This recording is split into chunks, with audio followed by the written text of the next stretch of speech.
The automatic doors of Children's Hospital slid open as Grace Radford ran through them, her heart pounding like a war drum.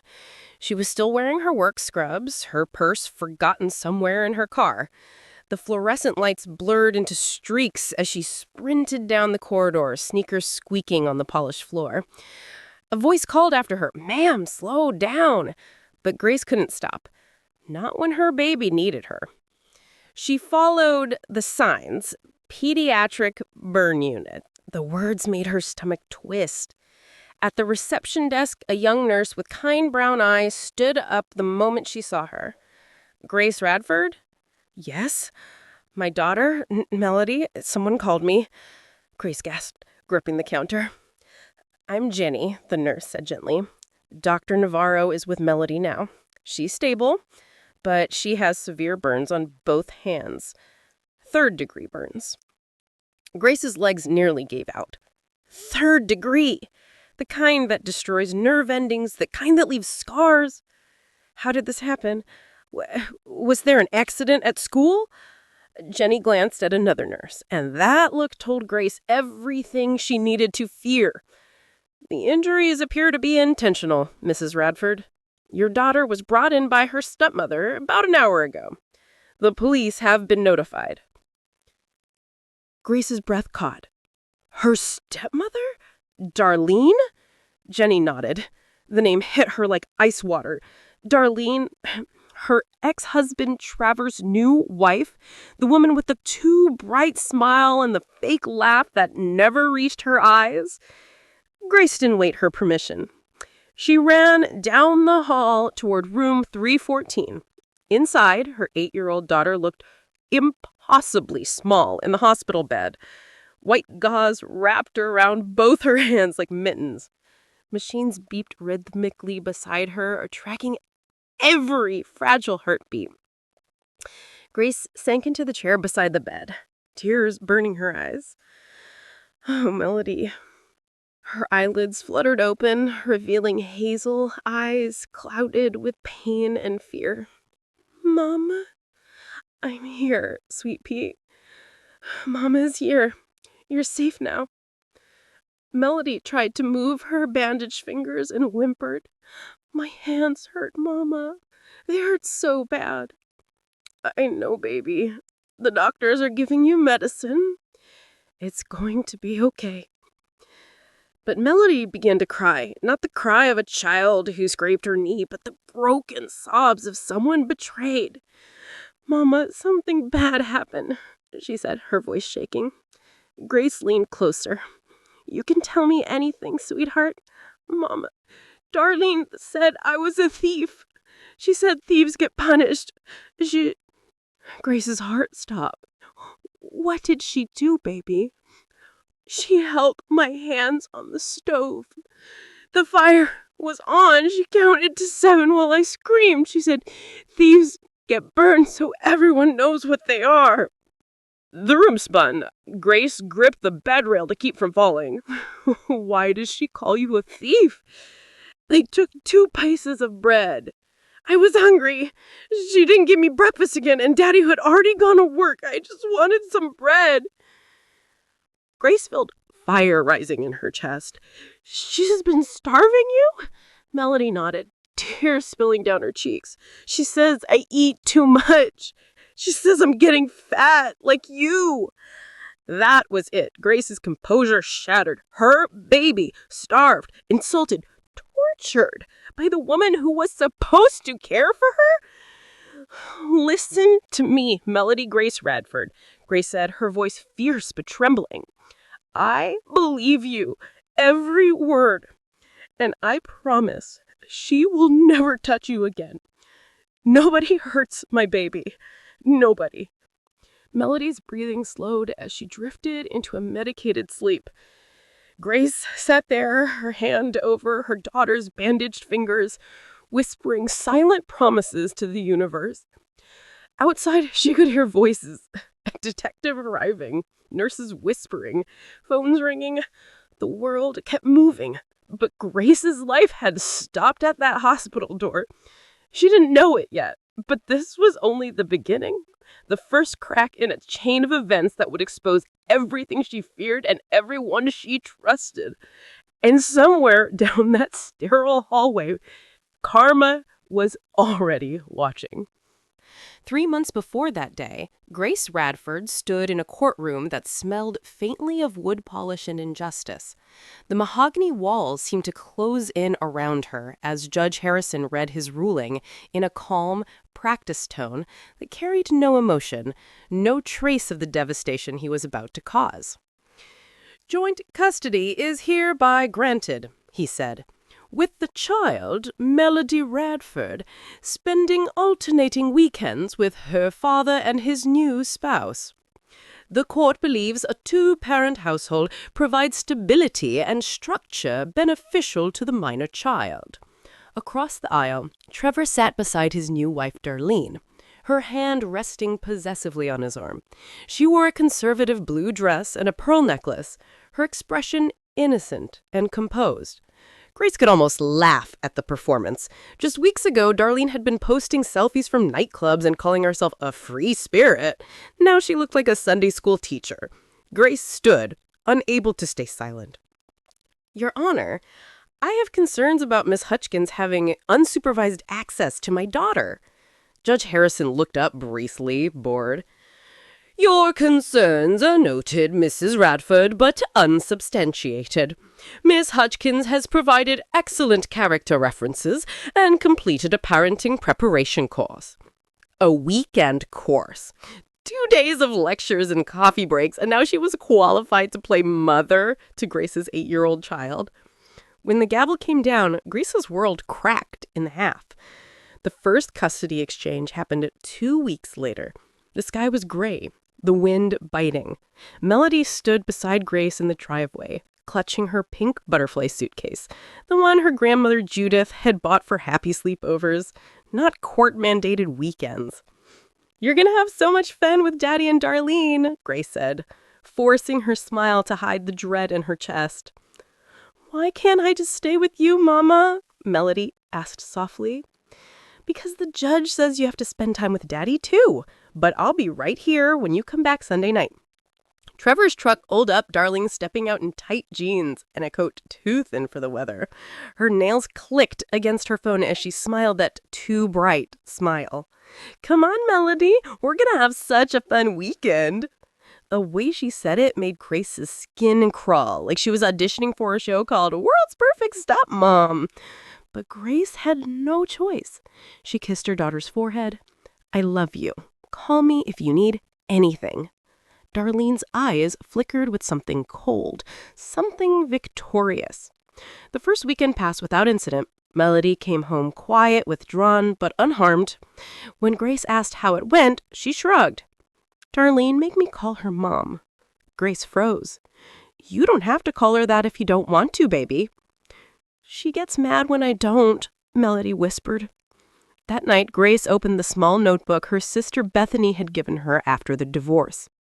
"Write everything down," Bethany had said. On the first page, Grace wrote, "Weekend 1. Darlene insists Melody call her Mom. Gets upset if she refuses." By the 4th weekend, the signs were clearer. Melody came home starving, eating as if she hadn't seen food in days. She devoured a peanut butter sandwich, then asked for another and another. "Slow down, sweetie, you'll make yourself sick." "I'm just really hungry, Mama." "Didn't you eat dinner at Daddy's?" "Darlene says I eat too much. She gives me a small plate and says that's all I get." Grace called Trevor that night, her voice trembling. "Trevor, she's not feeding her properly. Melody comes home starving." "She's fine, Grace. Darlene's teaching her portion control. You've always spoiled her." "She's 8 years old. She's growing. She needs food." "Don't tell me how to parent in my own home. You're just jealous because I've moved on." Those words hit harder than she expected. Moved on. As if 13 years of marriage and their child meant nothing. Weeks passed, and Grace's notebook filled with entries. Melody says Darlene took away bedtime story. Melody came home with small bruises, said she fell, but I don't believe her. Melody cried Sunday night, begged to not go back. Grace showed the notebook to her lawyer, but he only sighed. Without physical evidence, the court won't act. You'll need more than suspicions. It wasn't just suspicion anymore. Melody's teacher, Mrs. Pidone, called for a meeting.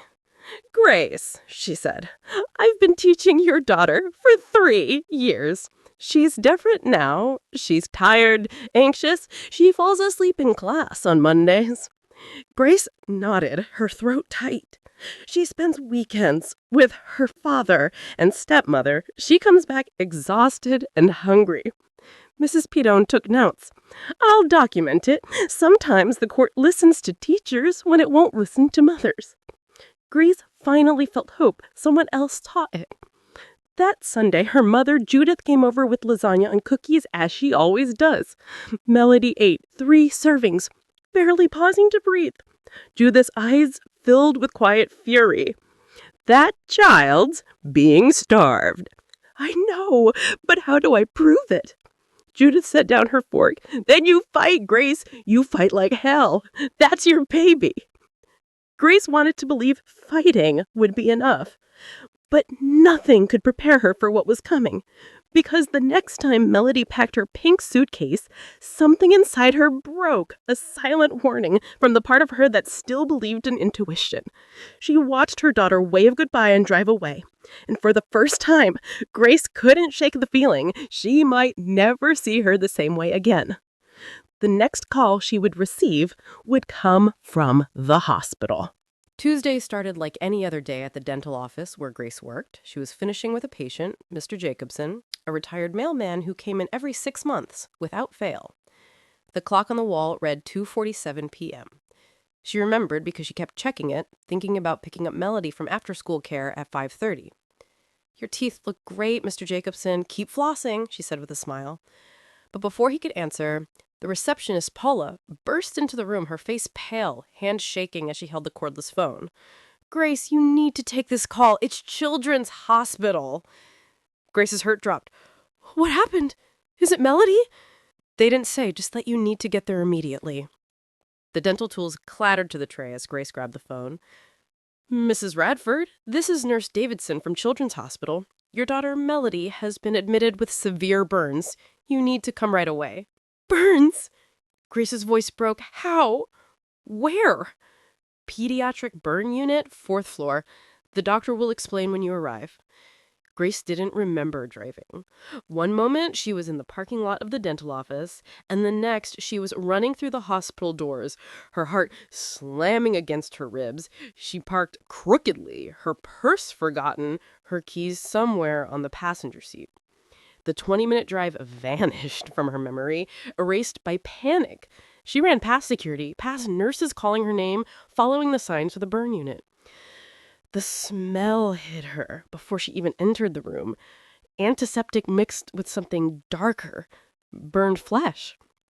She knew that smell from years ago when her brother Samuel was injured in a construction fire. It was a smell that never left you. In the hallway, a doctor approached her, tall, mid-30s, with kind but serious eyes behind wire-rimmed glasses. "Mrs. Radford, I'm Dr. Navarro. I've been treating Melody since she arrived." Grace's voice trembled. "What happened to my daughter?" "She has 2nd and 3rd-degree burns on both palms. The pattern and depth suggest prolonged contact with a heating element, likely a stove burner." Her head spun. "Pattern? What do you mean?" He showed her photos on his tablet, and she nearly collapsed. Her baby's hands looked unrecognizable, white and blistered, the skin split in places, angry red beneath the bandages. "These aren't accidental burns," Dr. Navarro continued gently. "When children touch something hot, they pull away instantly. These show sustained contact. Someone held her hands there." Grace's stomach turned to ice. "Who brought her in?" "Her stepmother, Darlene Hutchins." "Darlene?" Grace's voice was a whisper. and a scream at once. She claimed Melody tried to cook and accidentally touched the burner, but the injuries tell a very different story. Grace's mind raced. Darlene! Always so perfect, always so sweet in front of Trevor, but behind that smile was something rotten. Can I see her? She's sedated but stable. We've contacted the police and Child Protective Services. This is a mandatory reporting case. Dr. Navarro led her down the hall. Each step felt heavier than the last until they reached room 314. Her daughter lay in the bed, wrapped in gauze, machines humming softly. Grace took her small arm gently, tears running freely now. Melody stirred at her touch, her eyes fluttering open. Mama? I'm here, sweet pea. You're safe now? My hands hurt so bad. I know, baby. It's okay. You're going to get better. But Melody's lips quivered as she began to cry again. Mama, she said it was my fault. She said thieves get punished. Grace froze. What did you do, Melody? She held my hands on the stove. The fire was on. She counted 1 Mississippi, 2 Mississippi, all the way to 7. Grace felt her air leave her lungs. Why, baby? Why would she do that? I took 2 pieces of bread. I was hungry. She didn't give me breakfast. I just wanted some bread. Grace felt herself shaking. She's been starving you? Melody nodded. She says I eat too much. She says I'll get fat like you. Rage flooded my veins. Listen to me, Melody Grace Radford. She held her daughter's face gently. I believe you, every word, and I promise you will never hurt you again. Nobody hurts my baby. Nobody. Melody nodded weakly and drifted back into a medicated sleep. Grace sat there, watching the steady beep of the heart monitor, the rise and fall of her daughter's chest, trying to breathe through the storm inside. Outside, she heard voices, nurses whispering, phones ringing, footsteps hurrying past. Then came a new voice, calm but firm. Mrs. Radford, I am Detective Shirley Drummond with the Crimes Against Children Unit. I'm so sorry this happened. I need to ask you a few questions. Grace stirred slowly, her hand still resting on her daughter. Ask anything. Just promise that woman will pay. The detective nodded. We're gonna find out exactly what happened. Grace didn't know it yet, but in less than an hour, she would see proof of everything her daughter said.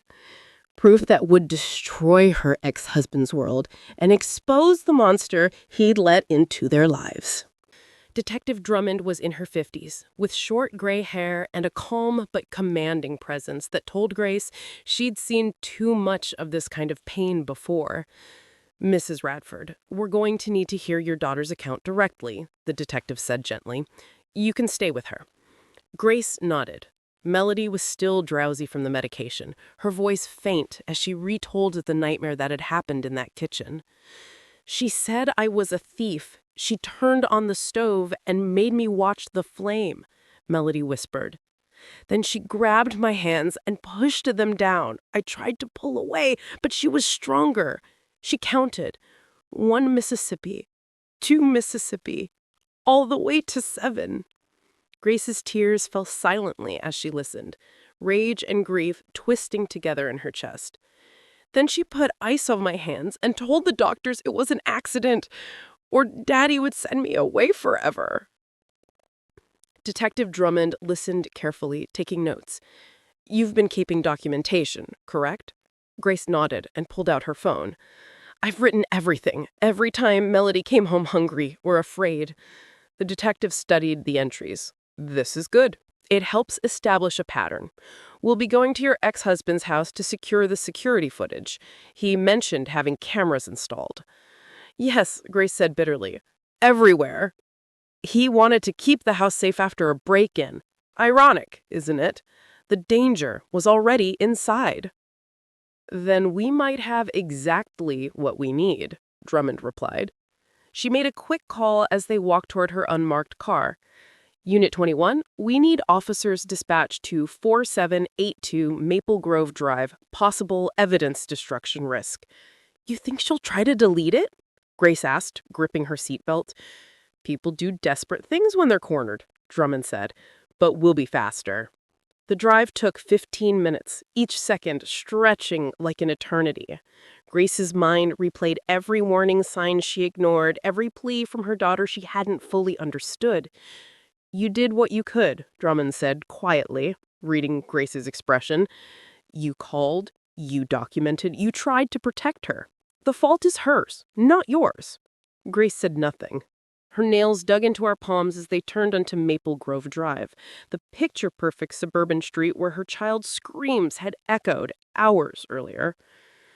Trevel's house looked the same as always. Fresh paint, trimmed hedges, a green lawn that looked too alive, too normal. Darlene's white Mercedes sat in the driveway next to Trevor's pickup truck. A patrol car was already parked out front, lights flashing softly. An officer met them at the door. Detective, they're both inside. The husband seems confused. The wife's calm, too calm. Let's go. They walked into the living room without knocking. Trevor stood frozen near the couch, still wearing his work uniform. Grace, what are you doing here? Where's Melody? In the hospital burn unit, Grace said with a voice trembling with controlled fury, with third-degree burns on both hands. Your wife did that. Trevor blinked, his face pale. What? No. Darlene said it was an accident. An accident? Grace spat. She held our daughter's hands on the stove for 7 seconds. 7. Darlene sat on the couch, crossing her legs as if this were a minor inconvenience. Her nails were perfect, her tone bored. The child is clumsy. She touched it herself. Kids lie for attention. Reese stared at her, shaking with anger. She's 8 years old. 8! And manipulative, she added. She's always been jealous of me. Enough, Detective Drummond said, stepping forward. Mr. Radford, we need access to your home security system, the kitchen camera. What does that have to do with anything? It will show us what happened, the detective said evenly. Darlene's eyes flickered just for a second, something sharp and fearful flashing behind them. You can't just invade our privacy like that, she said quickly, grabbing her purse. I'm calling my lawyer. Sit down, Mrs. Hutchkins, Drummond said firmly. You're not leaving. Trevor looked between them, confusion twisting his face. Darlene, what's going on? Nothing, she said, her smile faltering. The cameras will prove it was an accident. Then you shouldn't have a problem with us looking, Drummond said. Mr. Radford, your login credentials. Trevor hesitated, pulling out his phone with trembling hands. It's Melody's birthday, 0817. Of course it was. Grace wanted to scream. He'd used her daughter's birthday as a password while letting that woman destroy her life. Drummond opened the security app, scrolling through the archive until she found the morning's footage. Kitchen, 11:43 a.m. She tapped play. The room fell silent as the video came to life on the screen. Melody appeared first, her small frame barely reaching the countertop as she stood on her tippy toes to grab 2 slices of bread. Then Darlene entered the frame, moving fast, her expression twisted with rage. The sound kicked in, crisp and clear. You little thief! Stealing food in my house, Melody whispered. I was hungry. Liar, she snapped. You eat too much, you're getting fat. You want to steal from me? You know what happens to thieves where I come from. Grace's breath hitched. No, don't. On the screen, Darlene turned the stove knob. The blue flame ignited. Melody tried to back away, but Darlene grabbed her wrists, dragging her closer. Please, I'm sorry. I won't do it again. Too late for sorry. Darlene pressed the little girl's palms onto the burner. The sound that followed made Trevor fall to his knees, the scream of a child in unimaginable pain. 1 Mississippi, 2 Mississippi, all the way to 7. The footage ended with Darlene pulling Melody away, grabbing ice, wrapping her burned hands in towels, and muttering, "Tell them it was an accident, or Daddy will send you away forever. He loves me more than you." Trevor vomited into his hands. Grace stood frozen, her tears finally breaking free. "That's enough," Drummond said quietly, saving the footage. She turned to Darlene. "Darlene Hutchkins, you are under arrest for felony child abuse and torture." Darlene bolted for the back door, but an officer blocked her path. "This is fake," she screamed. "She edited it. It's not real." Trevor stared at her, shaking. "7 seconds," he whispered. "I counted." "Darlene, tell them that I would never hurt her," Darlene begged. "Tell them." "You did this," Trevor said, voice breaking. "You hurt our daughter." The officer handcuffed her as Drummond read her rights. Darlene's perfect mask cracked at last, her voice hysterical. "Kids lie all the time. No one will believe her." "The camera does not lie, and neither do third-degree burns." Grace watched as Darlene was led out of the house, her designer clothes wrinkled, her makeup smeared, the neighbors staring from their lawns. Trevor knelt on the floor, sobbing. "You chose her," Grace said low and cold. "I begged you to listen. Melody tried to tell you she was hungry." "I failed her," Trevor whispered. "I failed our baby." "Yes," Grace said. "You did." Drummond placed her hand on her shoulder. "She'll never hurt another child again. I promise you that." Grace nodded numbly, her eyes still locked on the patrol car outside. "I need to get back to my daughter." "I'll drive you," Drummond said. Behind them, Trevor sat in silence, his world collapsing around him, the sound of sirens fading into the distance as karma finally caught up with him. 6 weeks had passed since that horrible day, but the images were still burned into Grace's mind like scars that refused to fade. Melody was healing slowly, her small hands wrapped in lighter bandages now, pink skin replacing the angry red of the early days. Dr. Chen, the physical therapist, worked with her patiently, guiding her through gentle stretches and exercises. "You're doing amazing, Melody," he said with an encouraging smile. "You're getting stronger every day." "Will I be able to write again?" she asked, her little voice hopeful. "Absolutely," he said. "You're healing beautifully." Grace watched from the chair nearby, her heart breaking and mending at the same time. Her brave girl had cried enough tears for a lifetime, and now she was fighting to reclaim every small piece of her life that Darlene had tried to take. The legal process moved faster than anyone expected. The security footage was irrefutable, leaving Darlene's lawyer with nothing to bargain with. She tried to plead for mercy, claiming cultural misunderstanding, emotional stress, anything that might soften the blow, but the judge wasn't having it. Darlene pleaded guilty to felony child abuse and torture to avoid trial, sparing Melody from having to testify. The sentence came down swiftly. 8 years in state prison, no chance of early release. Detective Drummond called Grace after the verdict. "It's done," she said. "Your daughter will never have to see her again. After she serves her time, she'll be deported. She was here on a marriage visa." Grace didn't reply right away. There were no words big enough to describe the mixture of relief and sadness. Trevor had faced his own consequences. He was charged with child neglect and endangerment, pleaded guilty, and received 2 years of probation along with mandatory therapy and parenting classes. He sent letters every week, apologies, prayers, promises, but Grace never opened them. They sat in a drawer in her bedroom, waiting for the day Melody might want to read them. "Do you think Daddy knew?" Melody asked one night during dinner, her small hands tearfully holding her fork. Grace sighed. "I think he chose not to see what was right in front of him, and that's just as bad." The family surrounded them like a fortress. Judith came over 3 nights a week with homemade casseroles and soups.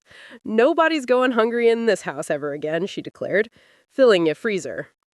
Samuel, Grace's brother, installed a new security system with motion sensors and cameras. "Anyone tries to hurt my niece again, they'll have to go through me first," he said, half joking but deadly serious. Bethany, her sister, found a therapist for Melody, Dr. Winters, who specialized in childhood trauma. The sessions were helping. Melody had started drawing again. sketching butterflies and stars, though sometimes her pictures still had flames in the corners. Children often internalize trauma. They blame themselves. But your daughter is strong. She's already learning to let go. Grace nodded, grateful. Some nights were harder than others. Melody still had nightmares, waking up crying for her mother, her little voice trembling. "Mama, I dreamed she was here." Grace would pull her close, whispering, "You're safe, baby. Nobody will ever hurt you again." The scars on Melody's hands had faded to pale pink, but Grace knew the deeper wounds, the ones no one could see, would take years to heal. One evening, as she tucked Melody into bed, her daughter looked at her hands under the nightlight. "Mama, Jenny at school asked what happened to me. I told her the truth. Was that okay?" "Of course it was," Grace said softly. "You never have to hide what happened. You survived something terrible, and that makes you brave." Melody smiled faintly. "Dr. Winter says my scars tell a story." "She's right," Grace whispered. "They tell the story of a survivor." As Melody drifted to sleep, Grace sat beside her, watching her breathe, every rise and fall of her chest a reminder of what they had almost lost. She thought about all the parents out there who might be missing the signs, ignoring the small red flags, dismissing their instincts because someone told them they were overreacting. Trust your gut. Believe your children. The next morning, Grace got a call from Detective Drummond. "Just thought you should know," the detective said, her tone measured.